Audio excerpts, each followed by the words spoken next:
Good morning everyone. যারা SSC CGL পরীক্ষা দেবে তাদের জন্য এই ডিটেল সিলেবাস সম্পর্কে আলোচনা করা হলো এবং কোয়েশনের প্যাটার্ন এবং কয়টা পর্যায়ে পরীক্ষা হবে, সিলেকশন প্রসিডিউর কী, সিলেবাসে কী কী থাকবে, টায়ার ওয়ানে কী থাকবে, টায়ার টুতে কী থাকবে এবং টায়ার থ্রিতে কী থাকবে, এইগুলো নিয়ে আলোচনা হবে। তো যারা ফ্রেশার্স বা পুরনো সেকেন্ড টাইম দেবে, থার্ড টাইম দেবে, তাদের জন্য আমাদের কোর্স শুরু হচ্ছে 15 জানুয়ারি তারিখ থেকে একটা ক্র্যাশ কোর্স আছে। তোমরা যোগাযোগ করতে পারো। 26শে জানুয়ারি প্রজাতন্ত্র দিবস উপলক্ষে আমরা এই কোর্সটি ডেডিকেট করতে চাইছি ত্রিপুরা ছেলেমেয়েদের জন্য এবং আমাদের সেন্টার আগরতলা নেতাজি সুমনি মন্ত্রিপাটি এক্সটেনশন রোড। প্রথমে আমরা দেখে নেব এই যে টায়ার ওয়ান যেটা আছে সেটা হলো কমপ্লিটলি এমসিকিউ বেজ। ভালো করে দেখো, এমসিকিউ বেজ অবজেক্টিভ, ঠিক আছে? এই সেইখানে দেওয়া আছে। তারপর মেইনস যেটা হবে সেটা অবজেক্টিভও থাকছে, ঠিক আছে? মেইন ইন্টারভিউতে অবজেক্টিভ মাল্টিপল চয়েস টাইপও থাকছে, পার্সোনালিটি ইন্টারভিউ, ঠিক আছে? সেখানে স্কিল টেস্ট যেটা হবে এবং candidates opting for sub inspector CPO তাদের রিকোয়ার্ড আন্ডারগো ফিজিক্যাল এন্ডুরেন্স দিতে হবে। যারা মানে এসআই পোস্ট নেবে আর কি এসএসসি সিজিএলে, তাদের বেসিক্যালি কি ফিজিক্যাল ফিটনেস বা প্যাট যেটা ফিজিক্যাল এন্ডুরেন্স টেস্ট দিতে হবে, ঠিক আছে? তো ডিটেলস আমরা ডিসকাস করবো, ভিডিওটি বড় হবে, তোমাদের পুরো ভিডিওটি দেখতে হবে। এবং তাছাড়া তোমরা যদি মনে করো যে তোমরা টিসিএস টিপিএস কেউ করবে কম্বাইন একসাথে, তাহলে ফি অনেক কম আছে, একসাথে টিসিএস টিপিএসও করতে পারো। তো আমরা দেখে নেবো টায়ার ওয়ান সিলেবাস কী আছে প্রথমে, ঠিক আছে?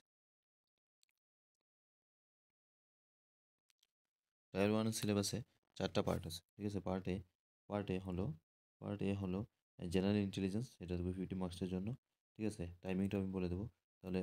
এবং জেনারেল ইন্টেলিজেন্স এবং রিজনিংয়ের পর আমরা পাবো জেনারেল অ্যাওয়ারনেস 50 মার্কসের জন্য। Part C numerical aptitude, English comprehension, ঠিক আছে? তাহলে পরীক্ষা হবে 2 ঘন্টা, ঠিক আছে? 2 ঘন্টা করে পরীক্ষা হবে, ঠিক আছে? আবার সেটা 2 ঘন্টা পরে যেটা হবে টাইমিং ডিউরেশন যেটা, যারা বিজি ফিজিক্যাল হ্যান্ডিক্যাপ যারা, তাদের জন্য 2 ঘন্টা 40 মিনিট, ঠিক আছে? এবং অন্যদের জন্য 2 ঘন্টা, ঠিক আছে? তো তোমাদের টাইম যেকোনো হয়তো কারো 2টার সময় হতে পারে, কারো 12টার সময় হতে পারে, ঠিক আছে?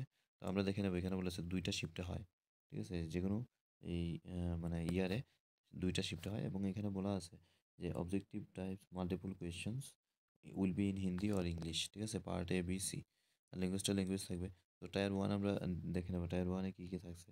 টায়ার ওয়ানে নন ভার্বাল থাকছে, স্পেটিয়াল থাকছে, orientation, problem solving, analysis, judgement, decision making, virtual discrimination, observation, mathematics, relation, figure classification, arithmetic, coding, decoding, normal reasoning, conclusion, সিলোলি, হ্যাঁ, জিস্টিক, ঠিক আছে? রিজনিং।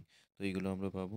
জেনারেল অ্যাওয়ারনেসে বিশাল বড় সিলেবাস দেখো। জেনারেল অ্যাওয়ারনেসে আমরা পাবো, জেনারেল অ্যাওয়ারনেস এখানে ডিটেলস দেওয়া আছে, ঠিক আছে? Constitution, Indian polity, geography, culture, অনেকগুলো আছে। তো যারা কোর্স করতে চাও, দেখো অনেকগুলো পড়তে হবে। এমনি তো আর এইটা হবে না। নিউমেরিক্যাল অ্যাপটিটিউড আছে, এটা হবে 10+2। দেখো 10 স্ট্যান্ডার্ড যেটা 10+2, অনেকে 12 পর্যন্ত তোমাদের যে 11-12 ম্যাথ যেটা আছে 10 থেকে, এগুলো করতে হবে। কম্প্রেনশন যেটা, দেখো কম্প্রেনশন পার্ট 4 যেটা, কম্প্রেনশন যেটা হচ্ছে basic comprehension writing ability test করা হবে, ঠিক আছে? তো এ বি ডি যেটা will be level of commensurate with the essential qualification prescribed for the post, ঠিক আছে?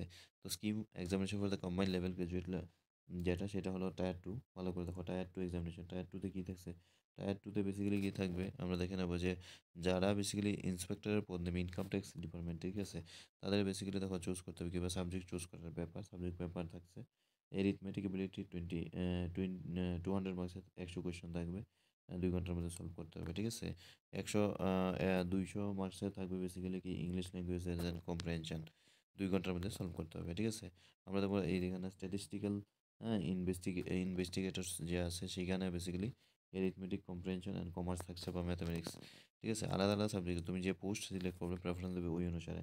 Sub inspector central police organisation যেটা সিপিওর মধ্যে তুমি কী পাবে ইংলিশ ল্যাঙ্গুয়েজ 200 মার্কসের। ভালো করে দেখো অনলি 200 মার্কসের সিপিওটা, বুঝতে পেরেছো? অনলি এখানে সাবজেক্ট যেটা সেখানে এক্সামিনেশন যেটা একটা পেপারই থাকবে, 200 মার্কসের দিতে হবে ইংলিশ ল্যাঙ্গুয়েজ। যারা করতে চাও সিপিও জয়েন করে নাও আমাদের ক্র্যাশ কোর্সের জন্য, এবং কম ফি দিয়ে পড়তে পারবে। এবং আমাদের যে ইংলিশের টিচার আছেন উনি হলেন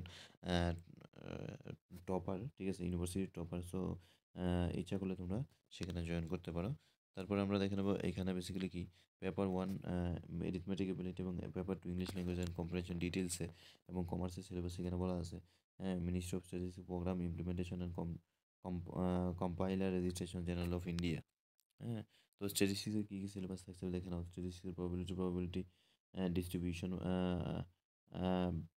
বাই নমিয়াল, তারপরে আছে Poisson, normal exponential, compilation, classification, measures, concept, এগুলো দেখে নাও, আমরা দেখে নেবো, ঠিক আছে? ইকোনমিক্স আমরা দেখে নেবো, ইকোনমিক্সে যা যা আছে এগুলো আছে। তো সবই কারণে দেখো অনলাইন কোর্স অনেক বেশি ফি, ঠিক আছে? আমরা অফলাইনে অনেক কম টাকা দিয়ে করানোর চেষ্টা করি, যাতে করে আমাদের ত্রিপুরা ছেলেমেয়েরা অল ইন্ডিয়া লেভেলে নিজেদের পজিশন রাখতে পারে, ঠিক আছে? ম্যাথমেটিক্সের সিলেবাস যদি আমরা দেখি, অ্যালজাবরা অফ ম্যাট্রিক্স আছে, analytic geometry, differential equation, differential integration calculus. হ্যাঁ, তারপরে আছে আমরা স্ট্যাটিস্টিক্স পড়ছি, কমার্স পড়ছি। কমার্সের মধ্যে থেকে accountancy, business organisation, management, macro economics, Indian economics, business statistics, business law, company law, cost accounting, auditing and income tax. তো দেখো অনেক কিছু তোমাদের কি পড়তে হবে, ঠিক আছে? তো এই কারণে তোমাদের যে ফিটা রাখা হয়েছে সেটা ন্যূনতম। তোমরা অফলাইন যদি করতে চাও তোমরা এখনই যোগাযোগ করতে পারো। আর আমাদের বেসিক্যালি 15 জানুয়ারির পর থেকে আর এই অফারটা থাকবে না। 26শে জানুয়ারি উপলক্ষে আমরা অফার দিয়েছিলাম। তো এখন যারা যারা বেসিক্যালি এই পরীক্ষায় উত্তীর্ণ হতে চাও তোমাদের পড়তে হবে খুব ভালো করে। এবং যাদের বেসিক্যালি ফিজিক্যাল হ্যান্ডিক্যাপ্ট আছে তাদের জন্য স্ক্রাইব আছে। এই যে এখানে স্ক্রাইবের ব্যবস্থা আছে, অন্য কেউ লিখে দিতে পারবে। যদি কেউ 40% ক্যান্ডিডেট ভিজিবিলিটি থাকে তাদের জন্য স্ক্রাইব নেওয়া যায়, ঠিক আছে? আশা করি বুঝতে পেরেছো। আমরা দেখে নেবো বেতন কত। তো এসএসসি সিজিএল এর বেতন যদি আমরা দেখি তাহলে দেখো 47,600 টু 1,51,100। পে লেভেল যেটা আছে সেটা 44,900 টু 1,42,400। পে লেভেল 6 এটা হলো 35,000 টু 1,24,000। ফাইভ ফাইভ আছে 29,000 থেকে স্টার্টিং। এবং পে 4 সেটা হলো 25,000 থেকে 81,000। তো এই হলো বেসিক্যালি কি তোমাদের পে স্ট্রাকচার, ঠিক আছে?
চার নাম্বারটা যেটা বলতেছি ওইটা পারফেক্ট কন্টিনিউয়াস, তার মানে পারফেক্ট ওয়ার্ডটাও আমি আগে পাইছি, কন্টিনিউয়াসও আগে পাইছি। এই দুইটা পারফেক্ট কন্টিনিউয়াস।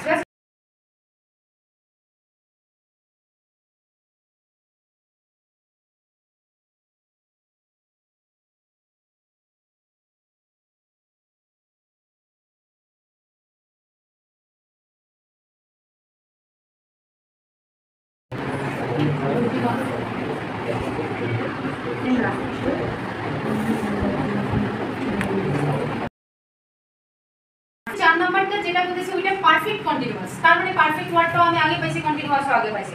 এই দুইটা পারফেক্ট কন্টিনিউয়াস।